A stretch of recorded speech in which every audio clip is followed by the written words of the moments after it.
Microsoft's Azure Quantum is bringing quantum computing to the masses. What does this technology giant think is in store for the industry? Are we ever going to get a topological quantum computer?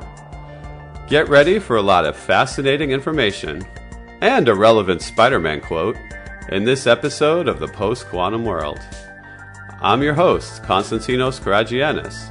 I lead quantum computing services at Protiviti, where we're helping companies prepare for the benefits and threats of this exploding field. I hope you'll join each episode as we explore the technology and business impacts of this post-quantum era. All right, our guest today is Chief Technologist for the Central Region, Microsoft, and I'd like to welcome Paul Edlund to the show. Thanks for coming. Thanks, Konstantinos. Nice to talk to you on this podcast. It'll be fun. Yeah, and as everyone listening probably has heard, Microsoft is doing quite a lot in the quantum space, so I'm sure we're going to have lots to talk about today. One of the biggest things everyone is familiar with is now Microsoft Azure Quantum. So I love this new development, the idea that everyone's creating these cloud places where we can have classical and quantum come together. I didn't know if you had anything you wanted to talk about there. There's a lot of elements that we're working on. I mean, we're working on operating systems, with Q#.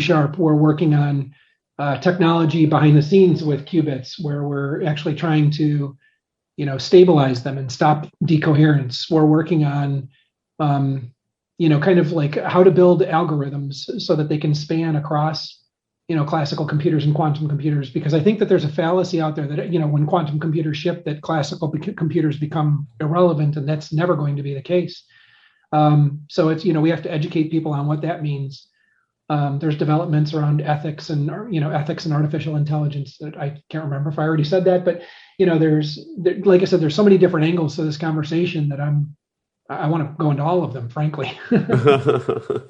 Yeah, that's great. So we could start with one of the big ones. So for now, when you do actually touch a real quantum computer in Azure Quantum, it's from somebody else, right?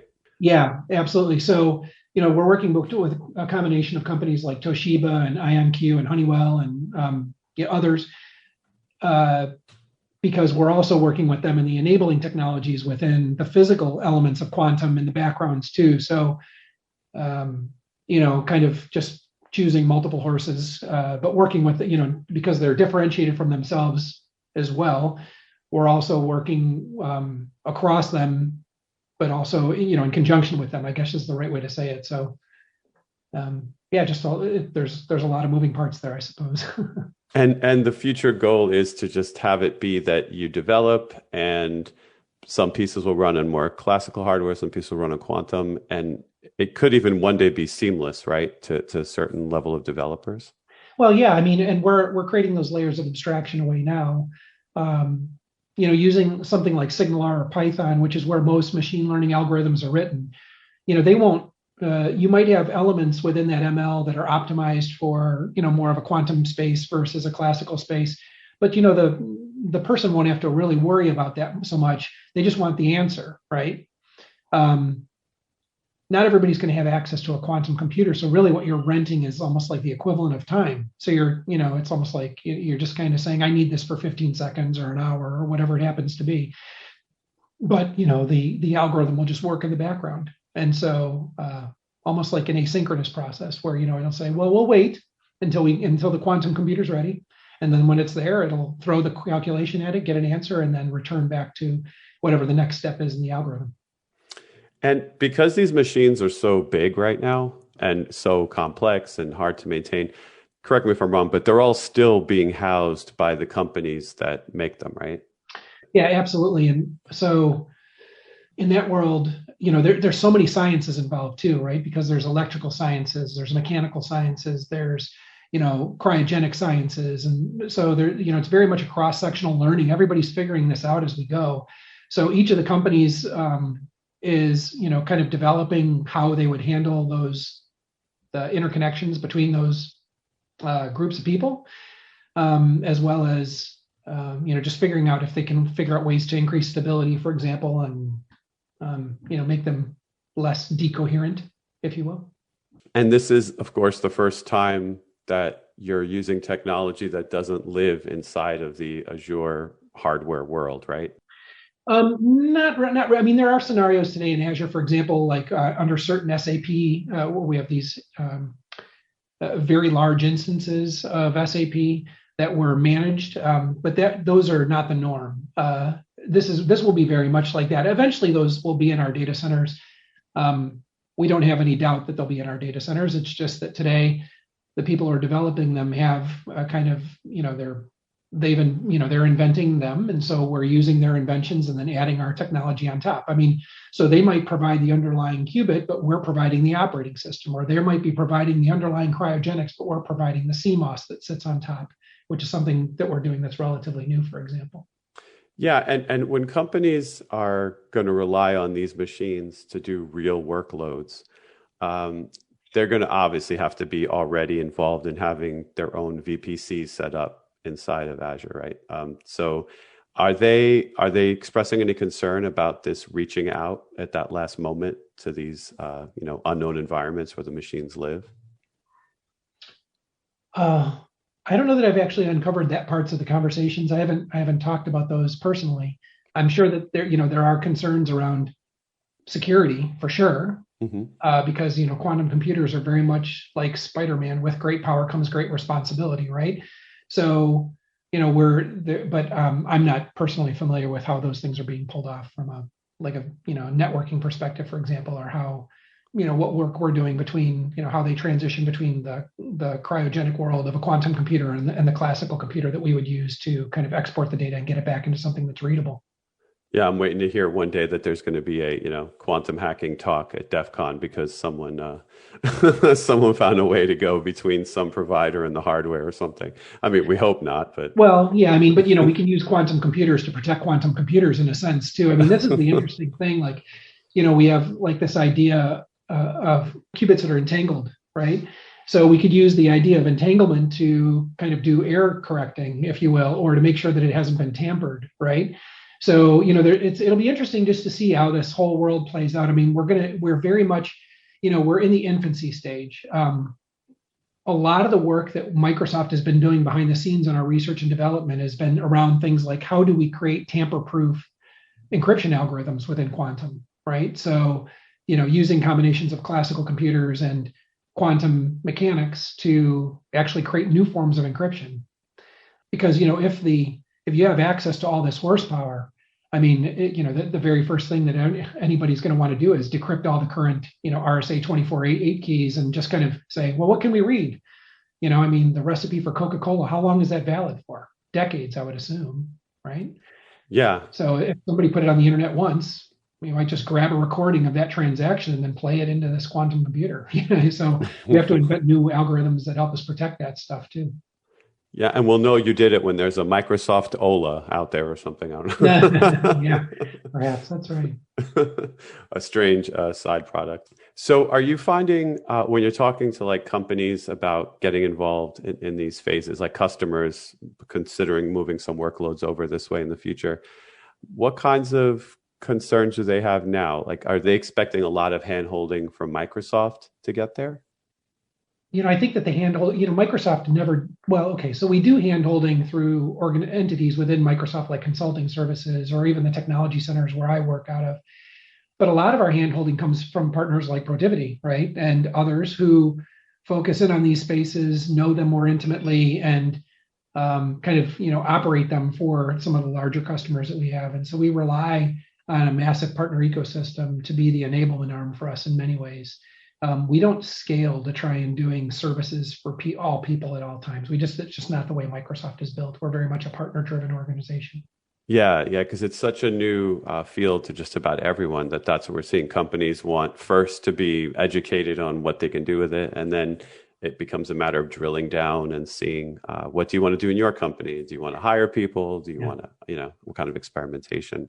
Yeah, well, it very much feels like the computers of, like when I first got started with computing in the 90s, right? It was still relatively new, and everybody was just kind of figuring out, like we were going from, NetBIOS and NetBEUI and things like that to, dip switches on servers and figuring out, interrupts. And then, a few decades later, we're to this completely new place that is completely different. But the point is that, for those people who are there at the inception of real corporate networking, like myself, we kind of had a leg up, right? It was new to everybody.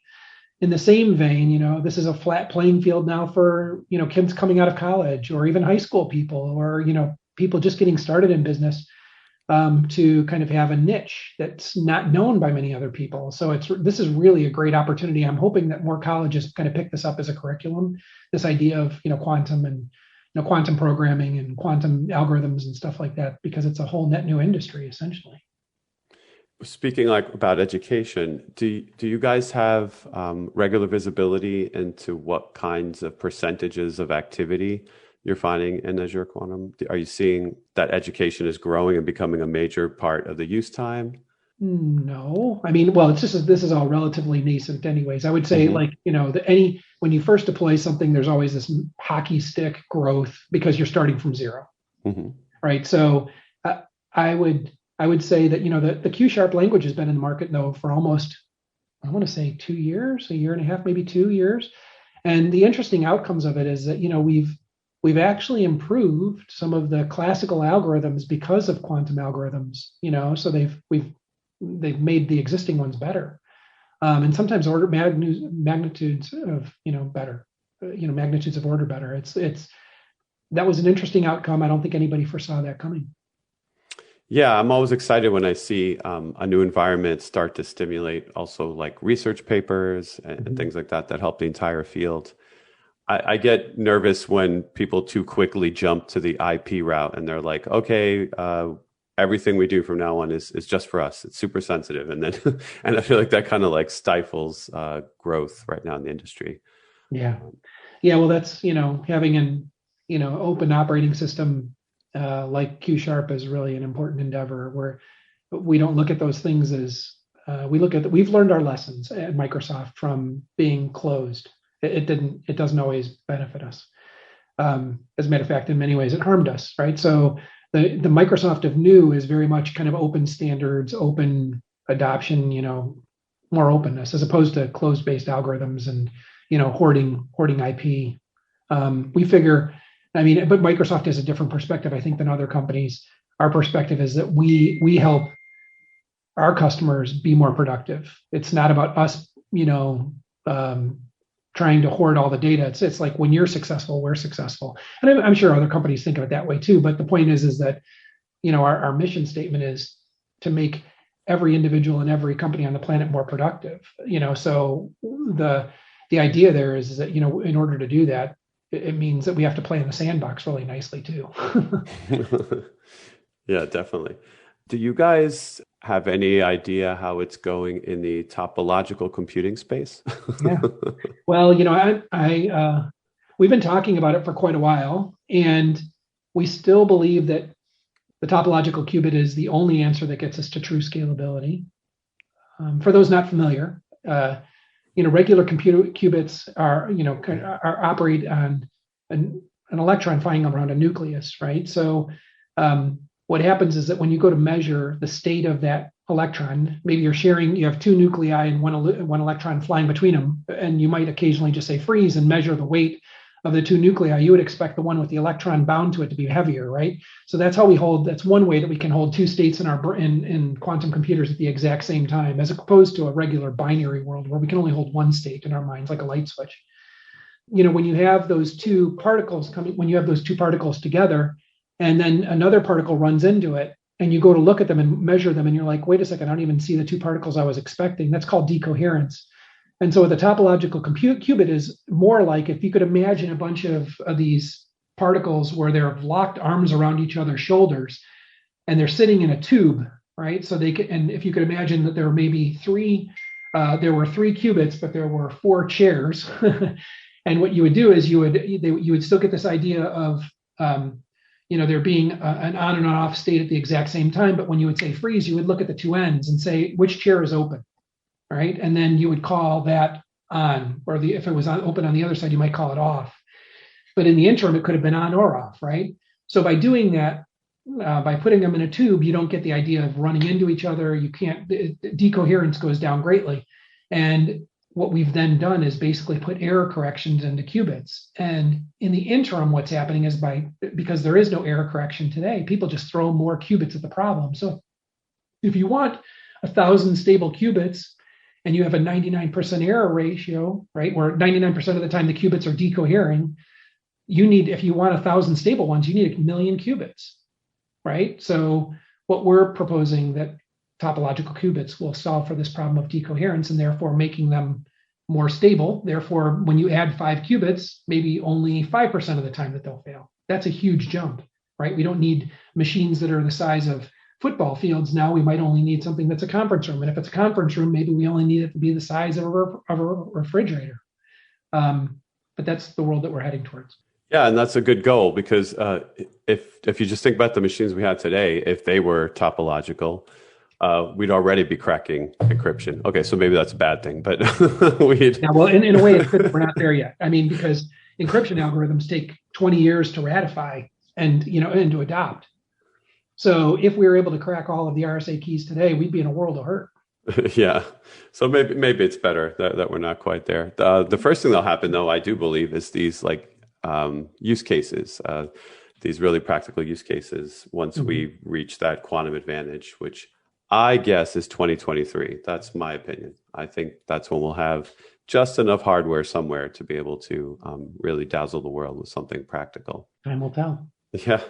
And so you did a great job explaining topological qubits, because that's one of the things that, I mean, when I think of it, it's like, oh, this might be the way that a company like Microsoft could just win the whole thing. Like if you get this right, well, then you've got a computer that'll be hard to compete with.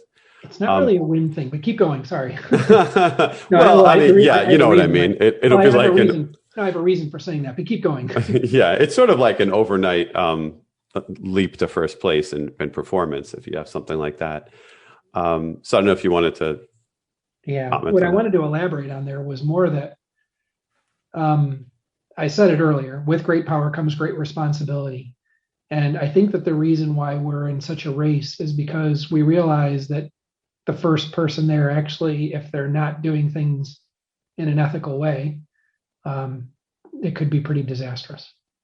So the race is on mostly to ensure that a malicious nation state doesn't use it for really terrible things.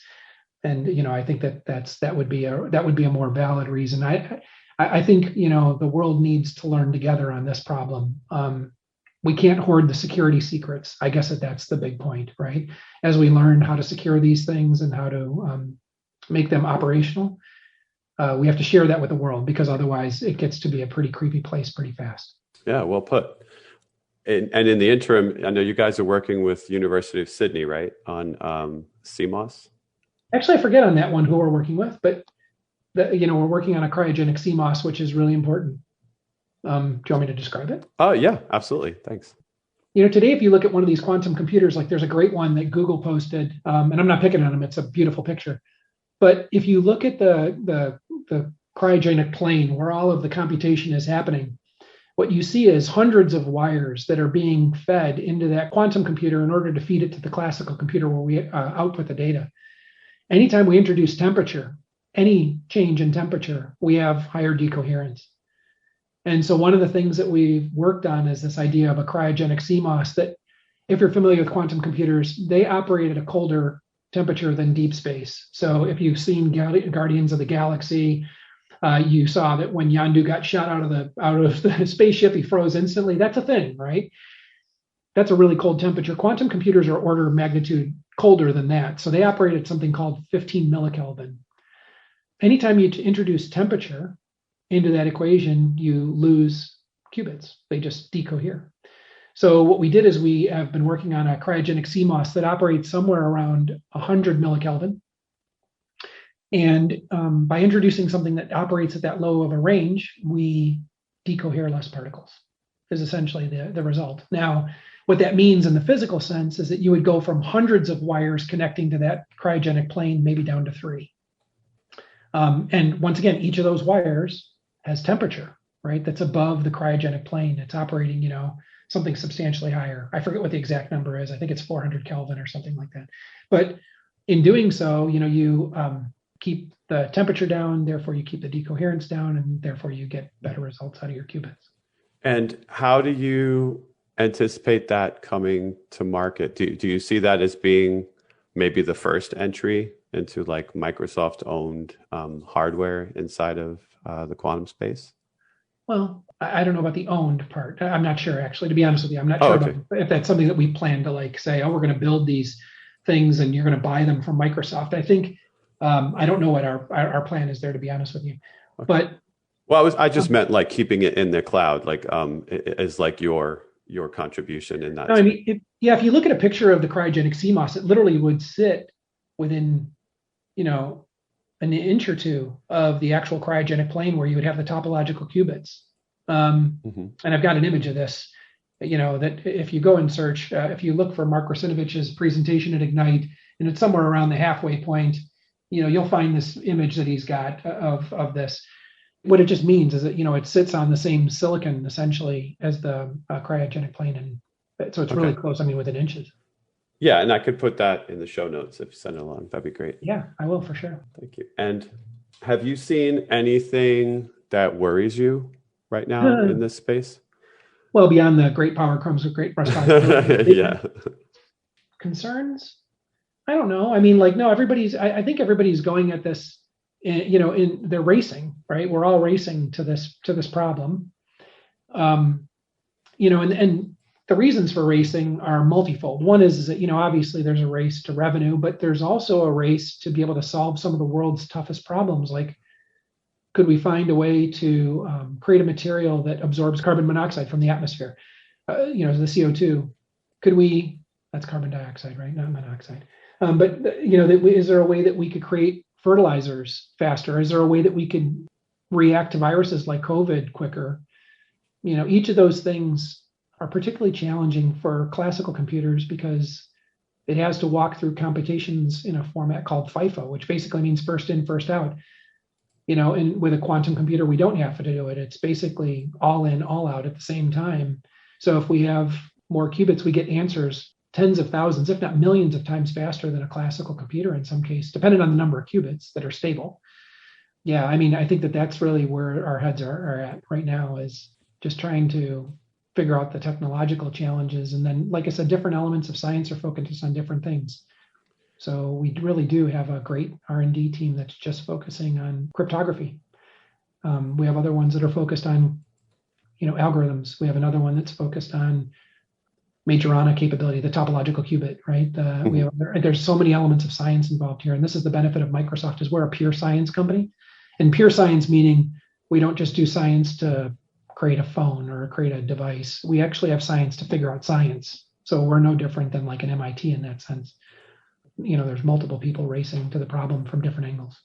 One thing I noticed recently, as this field is exploding, is let's say like the free machines that are available. So IBM, they have 20 machines and 10 of them are freely available. The queue times as we record this episode are pretty much blown away now. They're like, you good luck even getting access to a machine certain days now. Yeah. If you're in the free tier. So obviously a lot of people are interested and there's a demand. And I'm assuming even though the machines that you access at your site, those machines you have to pay because they're other people's machines.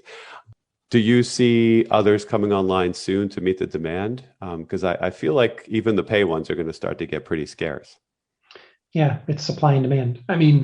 There's a lot of pent up demand because of challenges like COVID, for example, or like other material sciences, for example.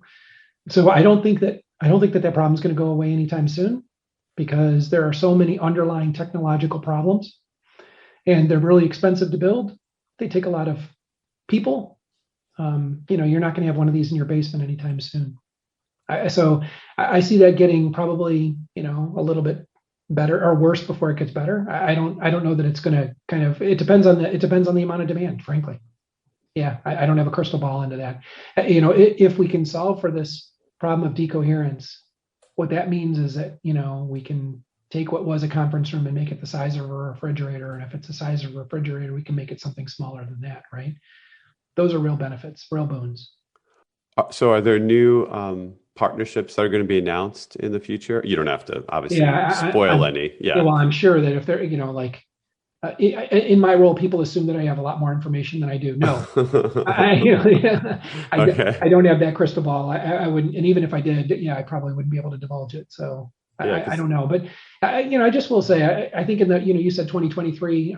I don't, I don't know. We'll get there when we get there. I'm optimistic, but I was optimistic 4 years ago when I was telling people that they should pay attention to this technology too. You may have a few steps forward, you might get a few steps back.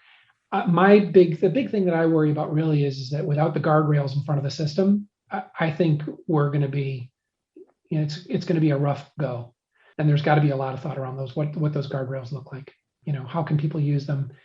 How can we ensure that when somebody does hoard the machine, or just because they're paying a lot, that they're doing things that we want to put a quantum computer through, and not doing it for something malicious that harms us all or harms a percentage of people, right? Just because you can rent one doesn't mean that it's being rented for the right purposes. Is there any altruism in that conversation? I think is the right way to pose it. and depending on what point they're accessing that back-end target, like you might not even really be able to discern what's being done, right? When it gets down to that low level, it's hard to say what those calculations are really accomplishing. Right. Yeah. Well, so, Microsoft, you have a whole organization called Ether, which uses the principle of FATE, which stands for fairness, accountability, transparency, and ethics. And what they do is they look at the problem and they say, for the best interest of the company for the next 20 years, should we do this? Yeah. And so as we create some of these crazier quantum technologies, that Ether committee is really important. And I always forget what the acronym is because it's really long. It's like ethics and AI, and then my brain stops. But the idea there is just that they're a committee that tries to understand fairness, accountability, transparency, and ethics. And in that question of when will I be able to get them, is the access equitable? Is it fair? Right? To the accountability thing, do we know that they're doing it for some good purpose, or is it for some nefarious purpose? Right? How will we know? Is it transparent what they've done? Right? Mm-hmm. And then is it ethical? Right. So we're looking at that lens. How do we, and I think that the question is how will we formalize those guardrails inside of our platform through something like Q#? Yeah, there could be this dangerous period of time. It might not be very long, but where the machine access has gotten cheap enough and they are powerful enough that someone could figure out a way with just an hour of time to do a whole lot of damage before anyone even realizes it. Perhaps. Yeah, I don't think that's going to last very long if it happens, but it is feasible. Well, we're always ahead of where governments are, but this is where one of those things where we kind of, because we're in the United States, and ideally it's where we're trying. You would think or hope that we would be a banner for what the right process should be. I think that we need other people to gut check that. Would Germany agree? Would Ireland agree? Would France agree? Would the UK agree? Would Australia, China, Asia, all through Asia, would they agree, right? So, it's a gut check against the world. Wow. So it makes this feel like a new kind of superpower. That's right. Quantum superpower. Very much like Spider-Man. Yeah. I mean, I'm excited. I mean, I really do think, some amazing things are going to come out of this. It's just that, just like regular computers, people have used them to do some amazing things. And then your heart breaks at some of the ways that it's, hurt whole communities, like children, like people who don't have access to the technology. It's just, it's a barrier for them. And you would hope that we would not put our hand on that same hot stove twice, like we did with classical computers. Time will tell. Yeah. And the cloud access to these machines is great. It's like the great democratizer on some level. Like even if you can't access one of the pay ones, you can still play around with the environment. And you guys did a really good job with the katas, like trying to make it easy to learn through actual practical applications. So I was pretty impressed with the way it rolled out. That's cool. Yeah, so I'm hoping to see some new hardware come online soon. Mm-hmm. Yeah, well, we're all kind of hoping, yeah, for sure. I know there are lots of companies building machines, so I wouldn't be surprised if they ended up being back-end targets. Well, we're excited about all of them, and I think that, it's not about being right. It's about getting it right. Right. So we're going to make some mistakes. The question is how long will those mistakes persist? Will we make them over and over again? We have to do it quickly. We have to do it fast. We have to do it quickly. We have to do it together. Absolutely. Well said. Yeah, you guys could check out the show notes to learn more about how to start playing around with Azure Quantum. And once again, thanks so much, Paul, for coming on. I really appreciate it. Well, thank you, Konstantinos. Yeah, it was cool. Hopefully we can do it again. That does it for this episode. Thanks to Paul Edlund for joining today to discuss Microsoft's Azure Quantum. And thank you for listening. If you enjoyed the show, please subscribe to Protivity's The Post-Quantum World, and maybe leave a review to help others find us. Be sure to follow me on Twitter and Instagram at Constant Hacker. That's Constant with a K, Hacker. You'll find links there to what we're doing in quantum computing services at Protivity. You can also find information on our quantum services at www.protivity.com or follow us on Twitter and LinkedIn. Until next time, be kind and stay quantum curious.